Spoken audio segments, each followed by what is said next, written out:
लेकिन मैं दावे के साथ कह रहा हूं, हजारों का इसमें सहयोग लिया जाता है तब यज्ञ सफल होता है। लेकिन जिस दिन जिसके घर में बेटी का जन्म हो जाता है, उसी दिन उसके घर में यज्ञ का भूमि पूजन हो जाता है। बेटी के जन्म लेते ही यज्ञ का भूमि पूजन बोलो हो जाता है, उसी दिन की नहीं हो जाता है। वो घर ही यज्ञ भूमि बन जाती है जिस दिन बेटी का जन्म हो जाता है। इसलिए मैं कहता हूं कि चाहे कितने बड़े ज्ञानी ध्यानी ब्रह्म ज्ञानी बने रहो, लेकिन बेटी के बिना तो जीवन अधूरा है। महाराज श्री जनक ने बहुत ही संस्कारी बेटों को पाया था, लेकिन अशांति तब तक रही जब तक सीता जी जन्म नहीं ली, जब तक मांडवी का जन्म नहीं हो गया, उर्मिला का जन्म नहीं हो गया, सुरकीर्ति का जन्म नहीं हो गया, तब तक बोलो अशांति रही कि नहीं रही। और सबसे बड़ी अशांति तो यही रही कि अकाल पड़ा। तो अकाल पड़े तो शांति रहती कि अशांति, बोलो जल्दी। अशांति ही तो रहती है अकाल में। अकाल दुकाल पढ़े तो फिर परेशानी परेशानी, अशांति अशांति। तो सब जानते हैं कि जनकपुर में अकाल दुकाल पड़ा कि नहीं पड़ा। वो अकाल दुकाल पड़ा तो बोलो जनक जी महाराज रोए कि नहीं रोए। लेकिन ये अकाल दुकाल अशांति कब दूर हुई, जब सीता उर्मिला मांडवी और सुरकीर्ति जैसी बेटियों ने जन्म लिया। और जन्म लेते ही मंगल वर्षा होने लगी, झरझर पानी बरसने लगा, हरितमा छा गई, हरियाली छा गई मिथिला में, और शांति का साम्राज्य स्थापित हो गया। सावधान। जनक से पूछा गया कि आपके घर में बेटी सीता आई हैं, ये क्या है, इनका परिचय दो। तो जनक जी ने कहा ये मेरे पुण्य हैं। क्या है ये मेरे पुण्य हैं। और दशरथ जी से पूछा गया कि आपके घर में राम आ गए, तो दशरथ जी बोले राम हमारे जीवन के पुण्य हैं। अच्छा, इसका मतलब यह है कि संतान बोलो भैया पुण्य के रूप में होती है कि नहीं होती है। किस रूप में होती है, पुण्य के रूप में होती। भाई हम नहीं कह रहे इस बात को, अगर तुमको शिकायत है तो जनक जी से कहो ना जाके कि क्यों अपनी बेटी को पुण्य मान रहे हो। दशरथ जी से कहो क्यों अपने बेटे को पुण्य मान रहे हो। जनक जी अपनी बेटी को पुण्य मान रहे हैं और दशरथ जी अपने बेटे को पुण्य मान रहे हैं। जनक सुकृत, सुकृत मानी पुण्य, सुकृत मानी क्या होता है, पुण्य। बोले जनक सुकृत मूर्ति वैदेही,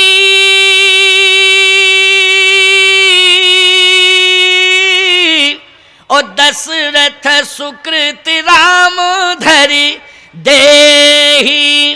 बोले सीता जी के, जनक जी के पुण्य हैं सीता जी, और दशरथ जी के पुण्य हैं प्रभु राम। तो इसका मतलब है कि बेटा बेटी पुण्य होते हैं। बोलो होते हैं कि नहीं, बेटा बेटी पुण्य होते हैं। क्योंकि हम केवल यही कह दें कि बेटी पुण्य होती है तो बेटे कहेंगे हम सब पाप हैं। भाई जब बेटी पुण्य है तो बेटे पाप हैं, नहीं नहीं हम ये नहीं कहेंगे, गलत बात है भाई। हाँ नहीं तो जितने बेटे हैं सब बगावत करेंगे घरों में जाके कि ऐसे जगत गुरु बुलाए कि हमको पापा ही सिद्ध कर दिया पूरा, केवल बेटी ही पुण्य है। नहीं, दशरथ जी कहते हैं कि राम हमारे पुण्य है, लक्ष्मण हमारा पुण्य है, भरत शत्रुघ्न ये सब पुण्य हैं चारों।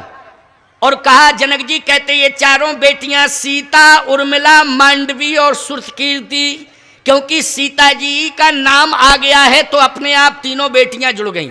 बोलो जुड़ गईं कि नहीं पुण्य से।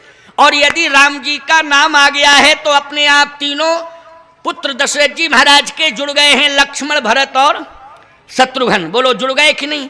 तो इन संतानों को इन महाभागों ने पुण्य के रूप में स्वीकार किया है। अब सोचो जरा, पुण्य कब मिलता है, जब तप किया जाता है। तप किया जाता है तब पुण्य मिलता है। और ईमानदारी से बताओ, संतान गर्भस्थ होती है और जब तक वो जन्म नहीं ले लेती है माँ तप करती है कि नहीं उसके लिए, बोलो उसको संभालती है। ये तप नहीं है तो क्या है। संतान को चाहे बेटी हो चाहे बेटा हो, किसी को भी जन्म देना है, बोलो उसके जीवन की वो तपस्या है कि नहीं है, तपस्या कि नहीं।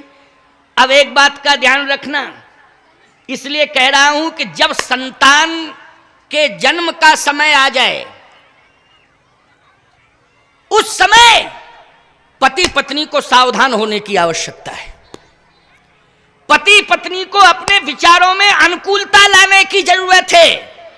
कभी भी किसी भी दिन किसी भी क्षण विरोधाभास की कंडीशन पति पत्नी की नहीं होनी चाहिए, नहीं तो इसका पूरा दुष्प्रभाव संतान पर पड़ेगा, चाहे बेटी हो चाहे बेटा हो।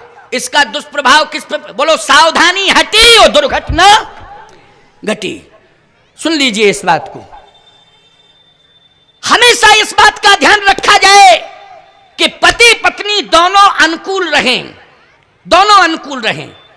पत्नी पति के अनुकूल चले और पति धर्म के अनुकूल चले। प्यारे, मैं दावे के साथ कह सकता हूं उसकी संतान पुण्य के रूप में प्रकट होगी। उसकी संतान किस रूप में प्रकट होगी? पुण्य के रूप में प्रकट होगी।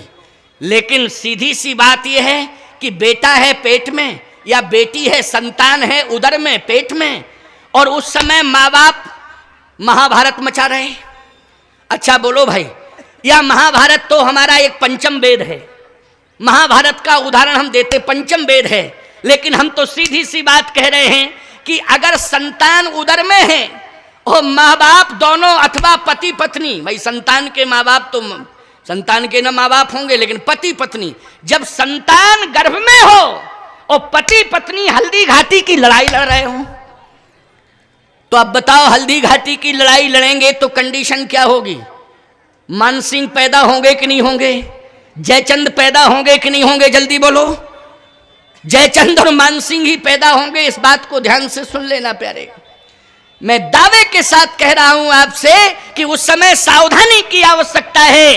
पति पत्नी प्रेम से चलें, प्रेम का बर्ताव करें, और प्रेम से चलना और प्रेम का बर्ताव परिवार में हर पल हर क्षण करना, ये जीवन की तपस्या मानी जाएगी तुम्हारी। और इस तपस्या को अगर तुमने पूरा कर लिया है तो निश्चित रूप से रामकृष्ण जैसी संतान तुम्हें अवश्य प्राप्त होगी, सीता उर्मिला मांडवी जैसी बेटियां अवश्य प्राप्त होंगी, इसमें शंका करने की आवश्यकता नहीं है। महाराज श्री दशरथ के यहाँ क्या हो रहा है? तब राम लक्ष्मण भरत शत्रुघ्न ये चारों आए, बोले कौशल्यादि नारी प्रिय सब आचरण पुनीत, ओ पति अनुकूल प्रेम दृढ़ हरिपद कमल विनीत।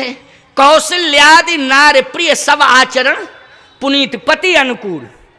अच्छा, कौशल्यादि ये पति के अनुकूल हैं, और महाराज दशरथ किसके अनुकूल हैं? बोले अवधपुरी रघुकुल मणि राऊ, ओ वेद विदित तहि दशरथ नाऊ, धर्म धुरंधर गुण निधि ज्ञानी, ओ हृदय भगत मति सारंग पानी। बोलो दशरथ जी महाराज भी भक्ति कर रहे हैं और कौशल्या केकई सुमित्रा ये उनके अनुकूल चल रही हैं। बोलो जब ये सब देखा तो पुण्य के रूप में राम लक्ष्मण भरत शत्रुघ्न, बोलो चारों बेटे आ गए कि नहीं आ गए? ये पुण्य के रूप में आए।